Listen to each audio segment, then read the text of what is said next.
Hello, and welcome to Akame Ga Kill in a new format. I am in the closet. Literally, not metaphorically. I like men. Women! I like women! I'm recording in a new way because, well, I'm at uni, and if I'm too loud, people will hear me and they'll ask what I'm doing, and I don't really want to deal with that, so in the closet we go. Tatsumi and friends. You'll notice Tatsumi is the main character because he's the only one who actually gets a name. They decide to create a new life for themselves in the capital. The capital is a great city of wealth and culture, and also a lot of corruption and knife crime. We'll call it London! In London, Tatsumi gets swindled out of all of his money by a massive pair of tits. Now he's homeless, but some rich girl, she invites him to his, she's like, come to my mansion, we'll do loads of beautiful BDSM together. And Tatsumi, like me, doesn't really know what BDSM is, so he goes to her mansion with her. In her mansion, they find multiple people dead from all the BDSM. Some assassins come to kill the girl, but Tatsumi kills them first because her BDSM kink had killed his two friends. Now the assassins offer him a choice. Die now, or come with them and die later. He chooses to die later. There is a little bit of a plot going on, but you know, it's not really important because Esdeath isn't in it yet, but I'll still explain it. There's a big army massing outside of London. They're hiding. It's called the Revolutionary Army. How original. The Revolutionary Army has an assassin branch, which is Night Raid, which is the people who just kidnapped Tatsumi a second ago. I just never mentioned their name. There are also in this world like loads and loads of ancient weapons called Imperial Arms, and they're super powerful weapons.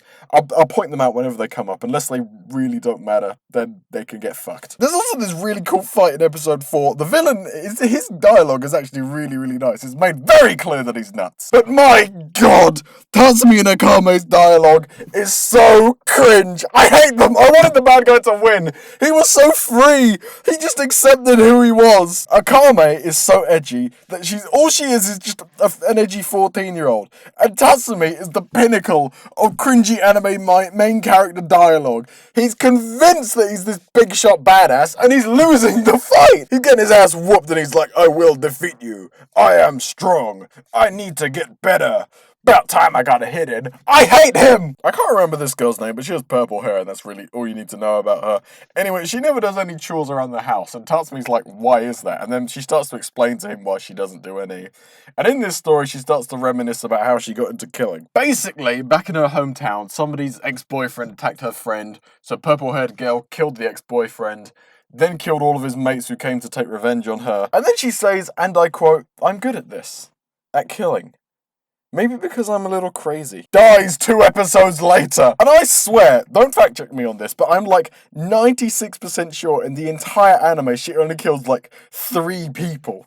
She reminds me of like memes from Billie Eilish fans like back in whenever Billie Eilish first started, I don't remember. But she reminds me of her fans who think they are fully capable of murder, but they're actually too scared to tell the McDonald's employee that this isn't actually what they ordered. Or girls who are like, I'm a complete psycho, but in reality, they're not a complete psycho. They're just annoying. I can't wait to eat meat tonight! He's literally me! Who's that girl? She seems nice. And her dog's pretty cute. Oh, how wrong I was. So Mines and the purple-haired girl are fighting Suryu. Suryu? I think that's how you say her name. I'm not looking it up. Fuck you. I just watched the anime. How can I not remember? Shut up! I actually really like Suryu. She's not like the last boss and like she's crazy, but you know so early on that she's crazy, and it's really liberating to know someone's crazy early on. Because that means you don't have to find out they're crazy at an important event, like a wedding, for example. Like, no, mate, no, don't let Terry be your best man, he's crazy.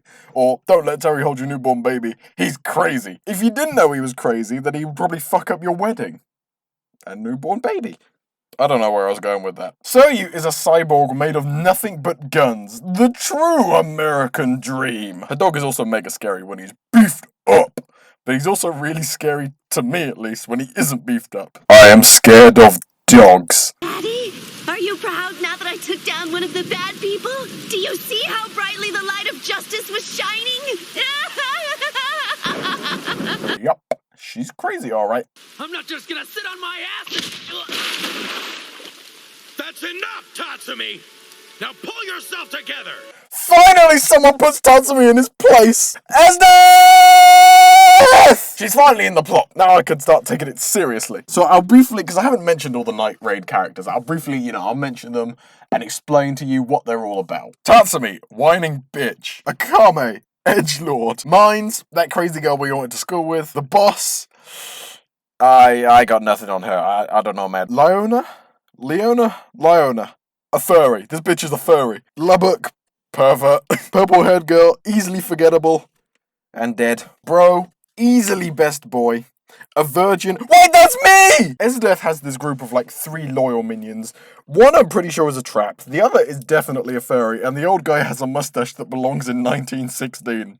They will be irrelevant in 3 episodes. They're basically Sus Night Raid, that's how I'd sum them up. Now we got Sus Night Raid versus Tatsumi and Bro, and Mustache Man knows Bro from their military days. They were both in it together in 1916. I told you his mustache belonged there. Now they're on a boat. I didn't mention that like 30 seconds ago, but it's kind of important. Mustache Man's Imperial Arms has the power to control liquid. Now, he says it can control any liquid. And to that, I have to say, any liquid? Any liquid? Any liquid? Come. I'm talking about cum. No one in this fight questions Mustache Man except me, but I'm not in this fight, so... that makes no sense. I don't know why I brought it up. He's controlling all of the water around the ship, and Bro is getting his ass beat. And I've got to say, ain't no way water is this powerful. Like, name me 3 times water has broken something big and strong.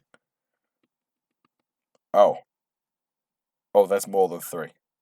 That's actually quite a lot. Anyway, Mustache Man's bragging to Bro. He's like, ha ha ha ha, your suit deactivates when it takes too much damage. Guess I won. And Bro's like, not so fast. You too are bleeding. Your ass is just as whooped as mine. And then he's like, oh yeah, well done, Tatsumi. You survived this long fighting a cat boy. Good job. He's not really that impressed. He pretends to be. Now, it is said when 2 Imperial Arms users fight, one of them has to die. In this case, it's both of them. Mustache Man, he poisons his blood, he injects like something into it, and then when he's fighting Bro, he controls his own blood and like injects Bro with his blood.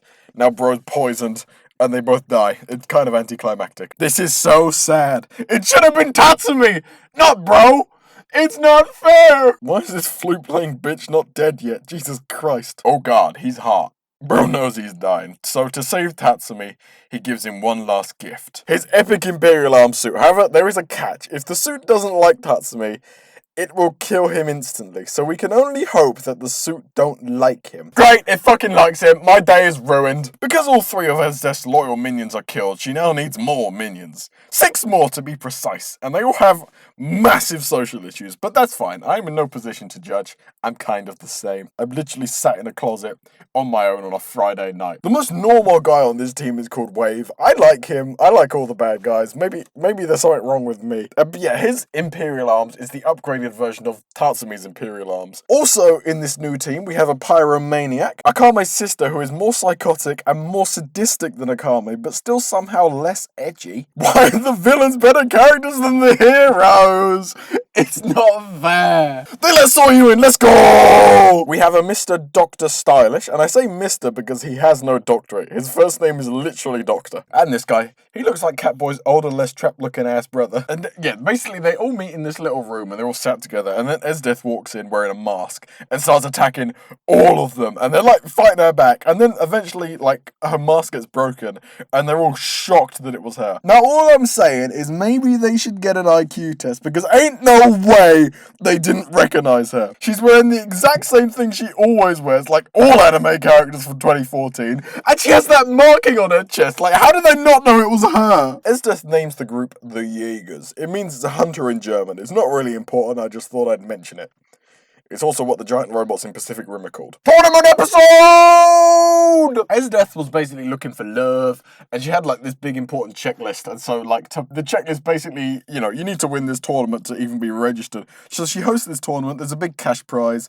Tatsumi enters the tournament because he's broke, he wants money. He wins! I don't know how, but he does. He also gets a second prize. Esdeath personally kidnaps him in broad daylight in front of a cheering crowd. He also doesn't get the cash prize. This is a bad day to be Tatsumi. When he wakes up, he is met by every man's worst nightmare. A beautiful woman demanding that he snuggles her. Sorry for the wait. No, it didn't take that long at all. Can I get you a drink? No, I think I'm fine. You seem a bit nervous. No, what? I'm not nervous. Aren't you just adorable? Okay, I'm gonna be real. This is the only point in the anime I can actually relate to Tatsumi because I would be fumbling this badly too. He's then forcibly conscripted into the Jaegers and goes out on a mission with them. He gets paired up with Wave, which is like kind of the best because they're the only two normal people there. And then elks start attacking them. As soon as Wave turns his back, Tatsumi legs it in the other direction. And Wave's like, where is he? And then he starts to think. He starts to think about what Esdeath is going to do to him if he doesn't get Tatsumi back. And he starts to go berserk. He's like, I'm going to fucking die! I know what you're going through is tough, Tatsumi, but you're going to have to fucking live with it! I'm not being mugged because you didn't want to get snuggled! He never caught Tatsumi. Understandably, Esdeath is pissed. Actually, it's not understandable. She kidnapped him, then conscripted him into her assassination unit, and then it's just like, yeah, you're gonna love me because I said you are. No wonder he ran away. Dr. Stylish goes out without orders to, like, track down Tatsumi. I don't know why he did this. Maybe he's trying to get in Esdeath's good books, I would. Anyway, when tracking Tatsumi, he finds them. Obviously, Tatsumi went back to the Night Raid base. What am I saying? He tracks them back to the Night Raid base with using his, I don't want to call them people? Freak people! That is what I shall call them. When he gets to the Night Raid base, everyone in Night Raid is wasted because there's literally nothing else to do. What the fuck? Did I just have a stroke? That's a fish creature, not a sky creature. There's this guy on the fish thing, and he is built different. He's wearing socks with sandals. Bro got hands. Bro is high explosive proof. He's not a bro. He's a living Imperial Arms. I don't know how, but I also will not question. He also has autism. Dr. Stylish is on roids. It's not a good look. Anyway, this living weapon, he don't even kill him. Akame kills him by lightly cutting his chest. And then they just leave his corpse there? People are gonna notice! Some secret base leaving that monster of a corpse outside of it. Whatever, Chelsea's here now, make of that what you will. Mines hates her because it's another girl. Like, girls hate girls. What do you want me to say? And she convinces Tatsumi and Lubs to pull an epic trollolol on her. It backfires. Chelsea sees it coming. She doesn't threaten Tatsumi directly, but Tatsumi's Todger, on the other hand, he didn't get off so lightly. Now Esdeath on a dragon. I'm not going to explain why, just live with it. She thinks she sees a danger beast. Now, danger beasts are horrible monsters. They're ugly and smelly and dangerous, so she jumps off her dragon to kill it. When she lands on the mountain, however, it's not a danger beast, it's Tatsumi. She thought he was an ugly and smelly monster. And it's super cute when they meet each other because Esdeath is so happy to see Tatsumi and Tatsumi is so sad to see Esdeath. I love a good romance. But before Esdeath can smother poor Tatsumi to death, they're interrupted by I wanna say gremlin? And he sends them straight into a beach episode. Let's go! And that is the end of part 1. If you have enjoyed, please do remember to subscribe so you know when the next part is out. See ya!